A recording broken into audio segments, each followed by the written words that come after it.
Hello and welcome to Wednesday Debate Live with Taghreed Hussein here on Nile TV International, and happy Lesser Bayram to all our viewers watching us and celebrating Eid all over the globe. May it bring peace, love and prosperity to you and to all your loved ones.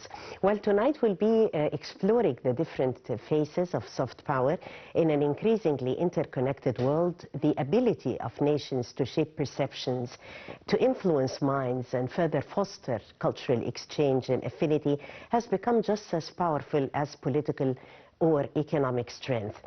This is the essence of soft power, which is the strategic use of culture, heritage, diplomacy, and intellectual contributions to project the nation's image on the global stage. For Egypt, a country which is unparalleled in historical legacy, in artistic prowess and richness and intellectual might, soft power today serves as a key instrument in strengthening Egypt's international position and standing, reinforcing its identity as a cultural and as a civilizational leader. Tonight we'll be delving into the influence of Egypt's soft power, a force that has definitely impacted the global opinions, that had enhanced the cultural diplomacy and also positioned our nation prominently on the international stage. And helping us throughout this beautiful exploration, we're really honored to have with us here on Nile TV International. And thank you so much for coming on a very special day to us all, Eid Day, is Professor Dr. Zaki, our distinctive novelist and global strategic consultant. Thank you so much, Professor Mona, for coming. It's always a pleasure to be your guest because it's really a pleasure to be part of this wonderful debate. Thank you. Thank you so much, Dr. Mona. Professor Zaki has, she's the author of a number of novels that have garnered international acclaim on the international stage. Her novels has been translated into multiple languages, further amplifying Egypt's cultural image and cultural footprint globally.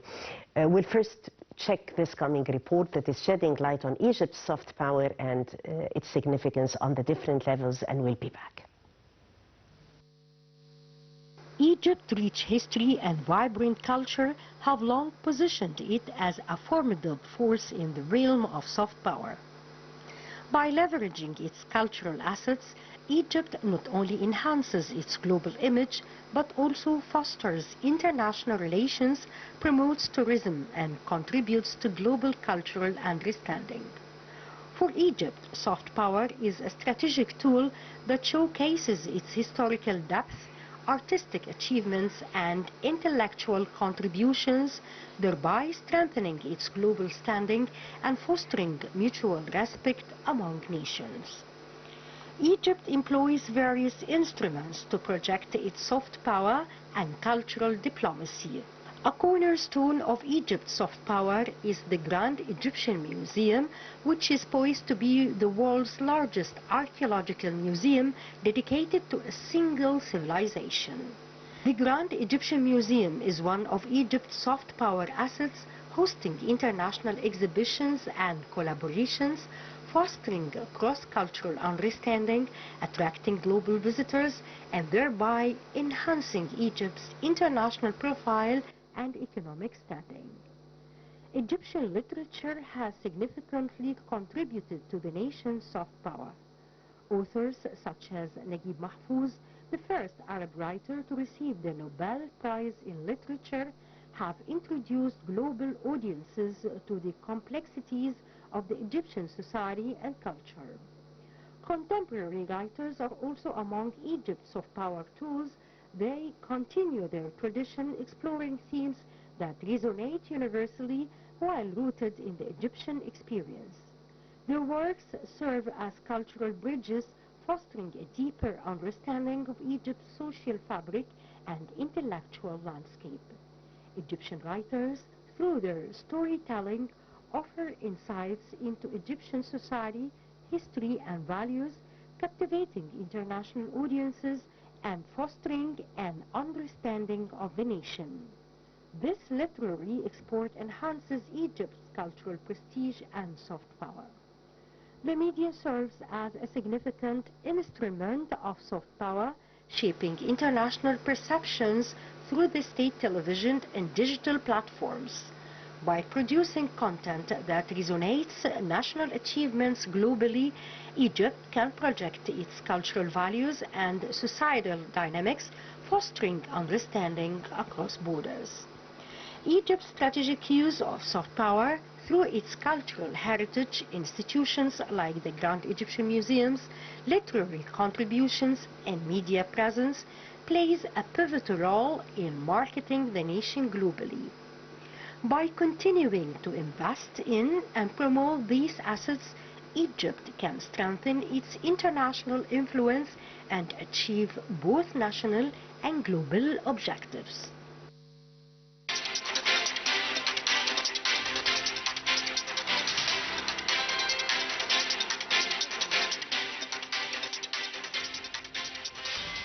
We're back and we'll be talking soft power. Professor Mona, as a global strategic consultant, and you've taught the concept of soft power in your lectures around the world. Yes. How far it is playing a pivotal role in contemporary international relations today?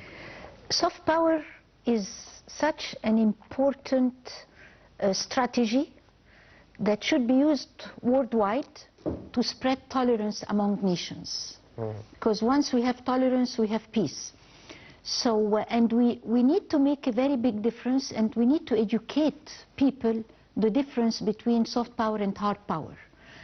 And they are both needed in the world.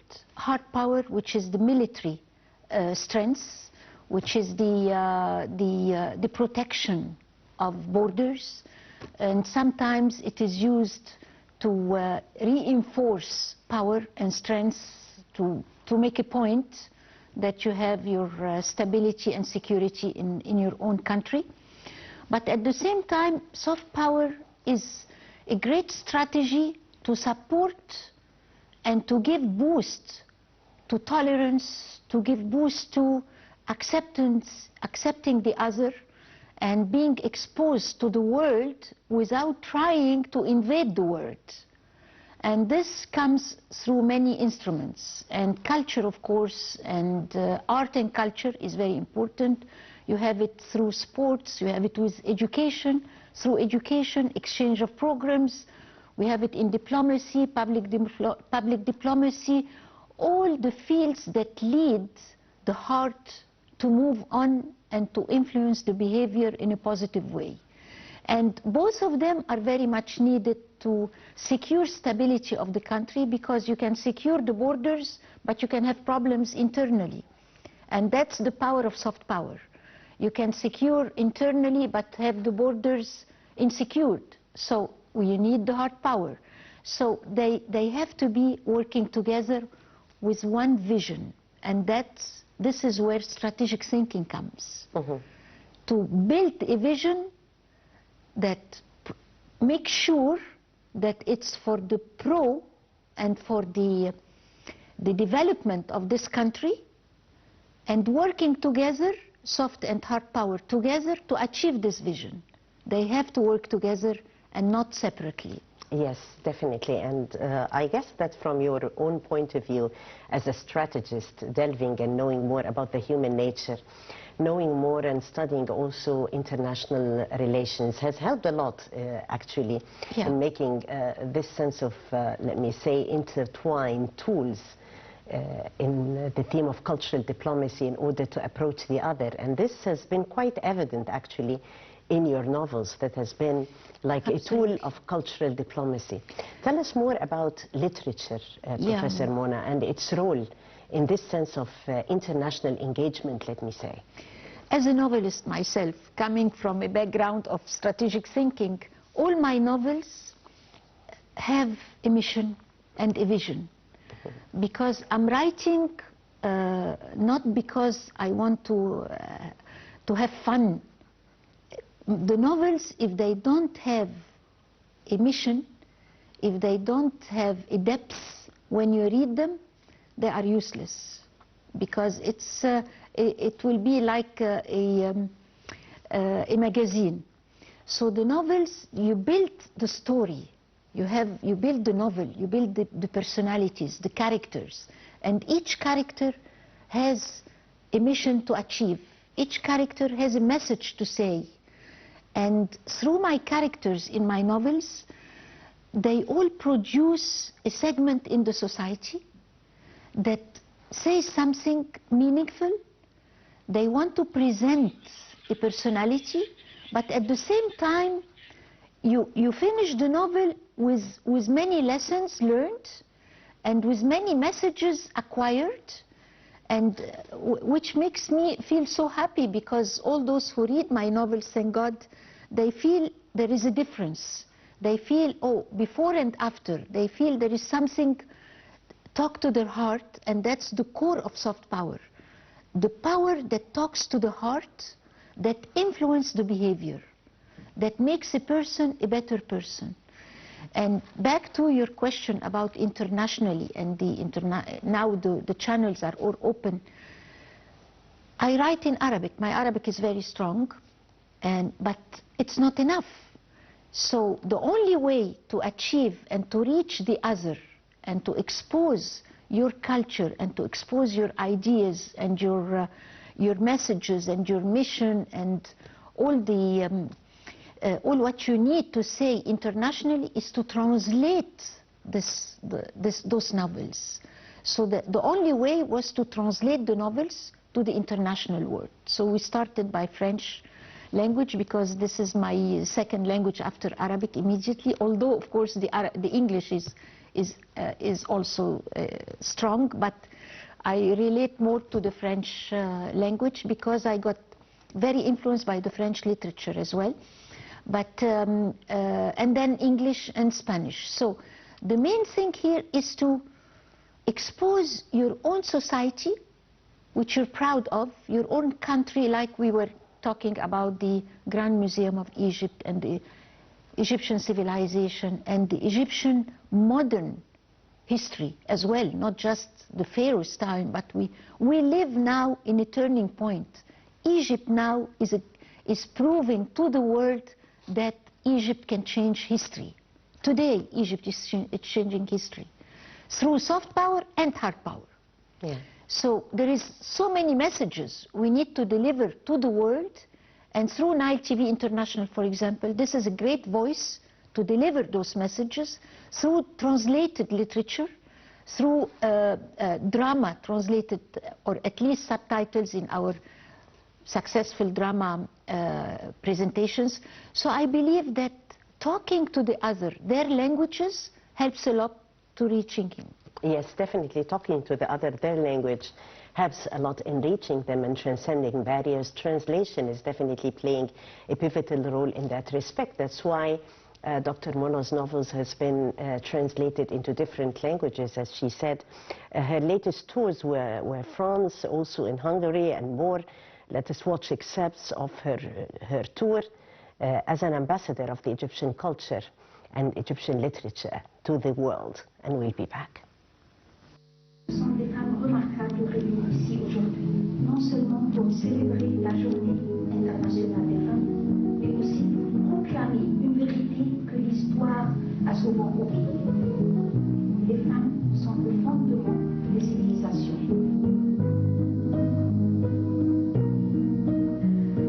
C'est une journée qui honore l'éminente écrivain égyptienne, romancière, Madame Mona Zaki. Et je trouve que c'est une belle reconnaissance pour l'œuvre que cet écrivain nous donne, une belle reconnaissance, une fierté des éditions L'Harmattan de l'avoir découvert et surtout de la publier. À travers le monde entier, les femmes sont mises à l'honneur le 8 mars. Et comme la publicité de L'Oréal le dit, c'est parce que nous parlons bien. On a été éblouis par le premier roman qui s'appelait Le Royaume du cœur, et puis son nouvel ouvrage intitulé Trois reines d'Égypte. La reine mère du monde. Je suis profondément reconnaissante à Dieu.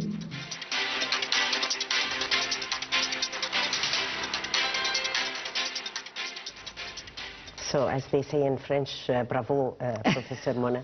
It has been great seeing you, you know, as an ambassador of culture and literature. This is very important because Egypt is rich in history and culture.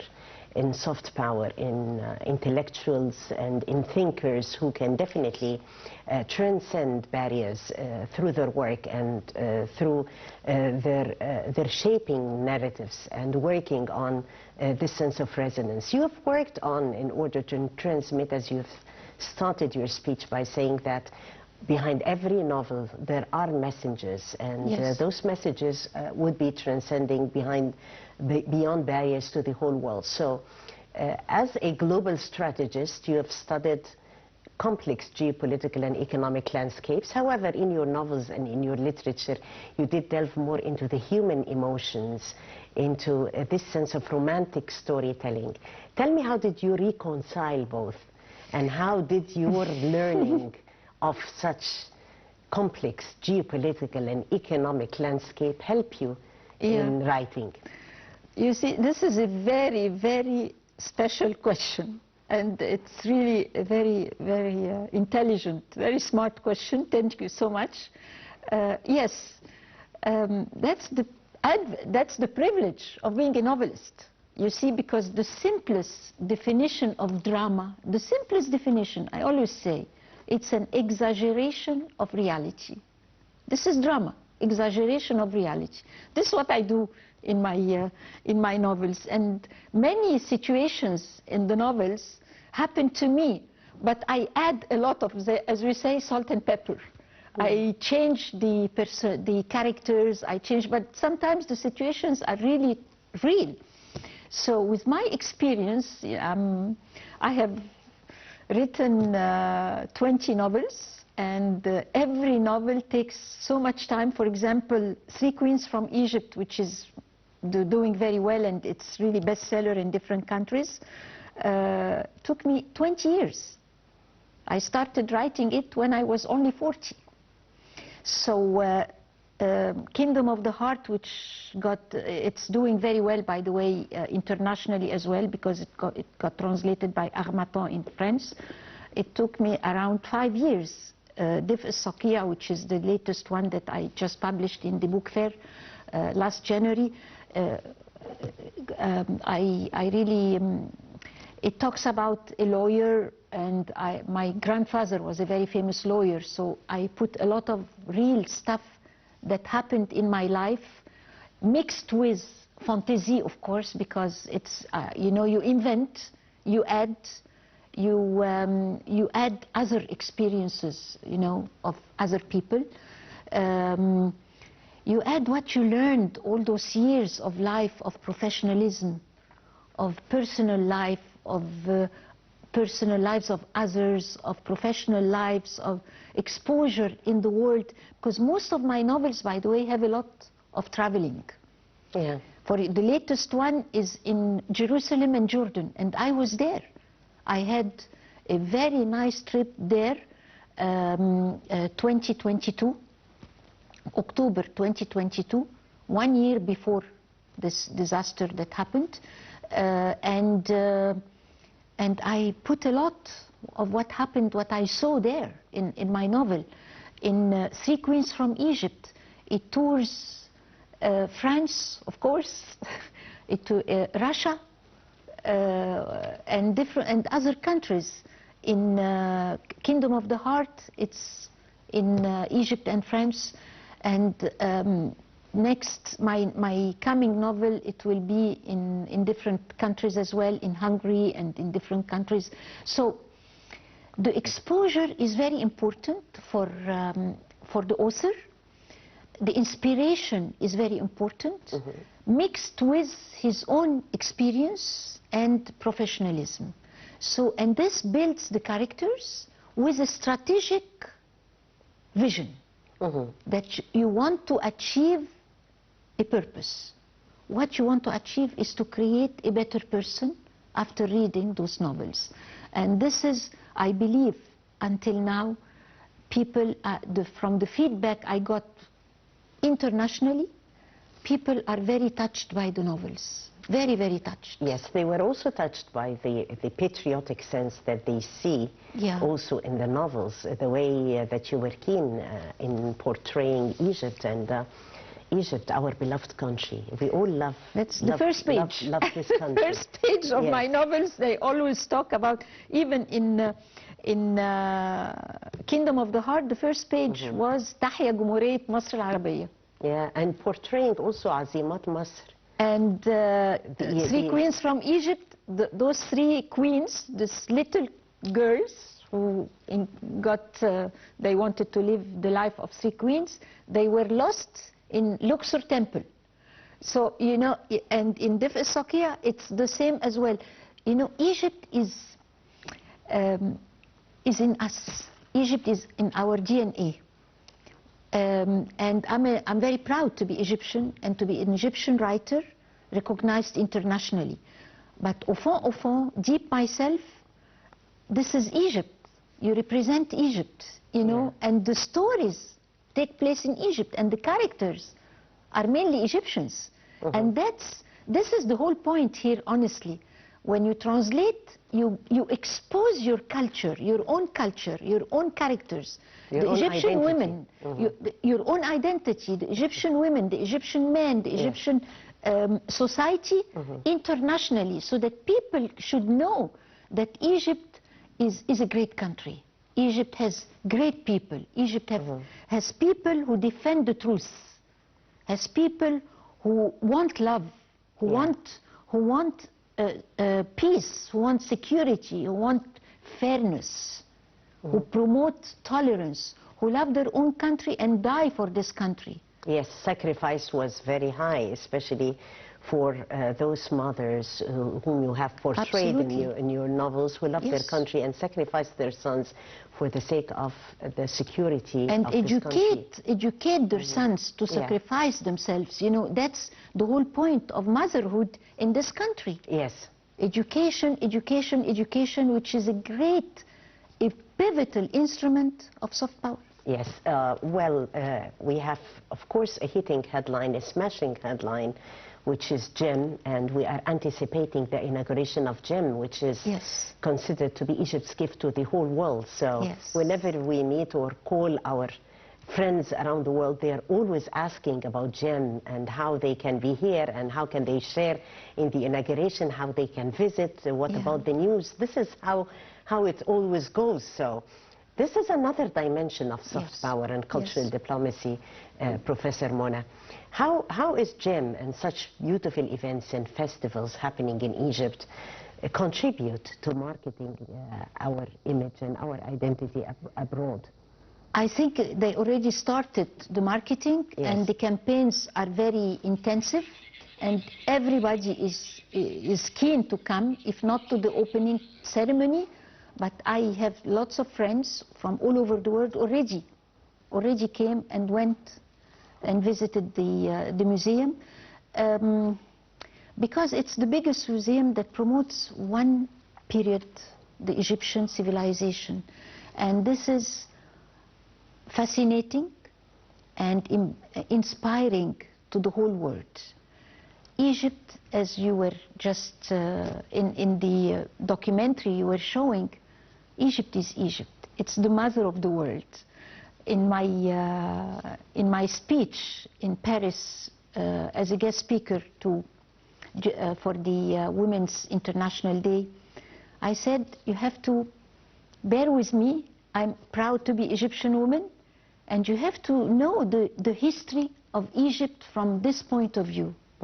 You have 3 Egyptian women who have changed the history and who have made a great impact on the humanity. Yeah. And Hagar, the wife of Ibrahim and the mother of Ismail. You have Asenath, the wife of Prince of Egypt, Joseph, and she was a great woman, and the daughter of the priest working for the Pharaoh. And you have the daughter of the Pharaoh who adopted Moses. And on the top of them, you have the visits and the journey of the Holy Family who came to Egypt, and I believe they got the Egyptian nationality because they stayed for almost 4 years in this country. So Egypt is chosen by God Egypt, and I always use what His Eminence Pope Tawadros always say, if the world is in the hands of God, Egypt is in the heart of God. So Egypt is promoting itself through so many ways. Yeah. And the gym is definitely a great way to market Egypt internationally and to encourage the whole world to come and visit Egypt, not just to visit the museum, but to see and to experience the Egyptian culture, the Egyptian exposure, the Egyptian people, to experience all the soft power instruments of Egypt. Yes, definitely. It's very important, and we are all working hand in hand with the Ministry of Culture, with the Ministry of Foreign Affairs, with the State Information Service. Yeah. Nile TV International, Egypt's voice to the world, is considered to be one of the main important soft power instruments of the country. Yeah. And we're really honored and proud to have this sense of partnership with many embassies here in Egypt. Among them is the South Korean embassy, hosting Nile TV International's documentary about the legend Sit, Kulthum, who transcended barriers and whose voice has been eternal. Yes. And has been appealing worldwide to audiences, fascinating audiences all over the world. Let's watch excerpts of the latest partnership with the Embassy of South Korea, and we'll be back. President of Nile TV International for all the support for this meaningful discussion. This year, as Salma already mentioned, that marks the 50th anniversary of the passing of legendary, iconic Egyptian singer Kulthum. Suffice to say that she is one of the most significant cultural figures in modern history of Egypt, as well as the history of Arab world. She stands tall as a beacon of artistic excellence and cultural pride of Egypt. She embodies the resilience and the cultural richness of Egypt. Actually, she united the Arab world with her songs.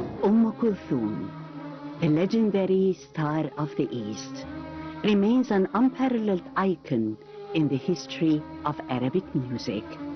Her fame is not merely a product of her extraordinary vocal talent, but of her unmatched ability to infuse every note with raw emotion and timeless beauty, transcending time, geography, and culture, and leaving an unforgettable mark on the hearts and minds of millions across the Arab world and beyond.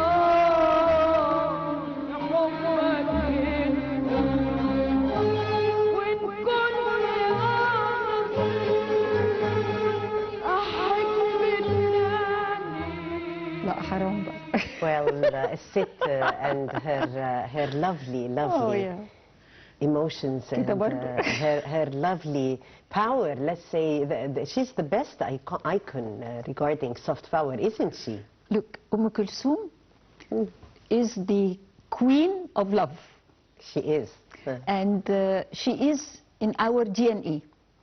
Since our childhood, we listen to Kulthum, and she proved that love has no age. And she proved that with all those beautiful, beautiful loving songs, that even with platonic love, you are happy, even with platonic love. And it's, you will find Kulthum in all my novels. And to answer your question, how I integrated the love in this, in all those, subjects of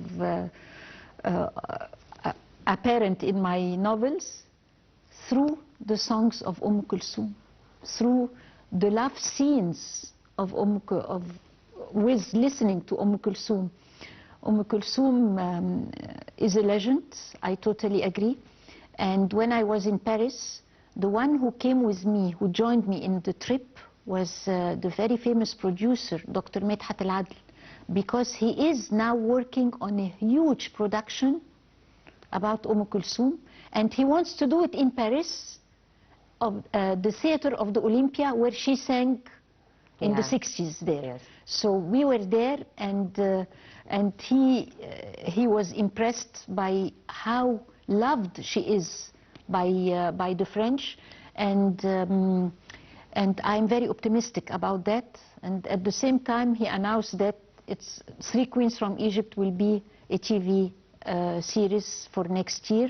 He will produce this as well, so that was a great gift from him to all queens, and I see all women are great queens. And another point is the embassy of South Korea. What a great event, because I attended myself, and I have to salute you and the team of Nile TV International. Thank you so for much. producing such a beautiful documentary about Kulthum that made us all so proud, and all the foreigner community were impressed by this movie, because those who didn't know Kulthum got to know her and got to love her, and now they are listening to her. So this is the power of soft power. I have written, I co-wrote a script produced by Brazilian production company called First Day. And this movie is going to be in the next Cairo International Film Festival. And that's another tool, another country, Brazil and Egypt are together to produce a movie. So we see how we bring nations closer through soft power. Through soft power, we can make miracles. It's just be exposed, be ready, do your homework.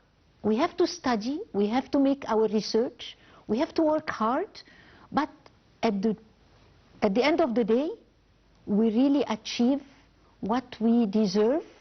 And if we work very hard, I always say, do your best and trust God for the rest. Do your best and God will do the rest, definitely. Thank you so much, Professor Dr. Mona Zaki, distinctive novelist and global strategic consultant, for being with us and celebrating with us the third day, the final day of the feast, the Lesser Bairam, live here on Nile TV International and this special edition. Thank you so much, Professor. Thank you so much. I always consider you the media guru, the international media guru, who is our voice internationally, Taghrit Hussein. So God bless you, and I'm very, very proud of Nile TV International and the team, and what you're doing is a great tool to reach the world through soft power. Thank you so much, Professor Mona. God bless you too. God bless you all, my dear viewers, for joining Nile TV International, and hoping that you are enjoying the Lesser Bairam and the last hours of the feast. May it bring happiness, prosperity, love to all of you and to all your loved ones. I'm Taghrit Hussein, wishing you a happy feast. Thank you so much for watching.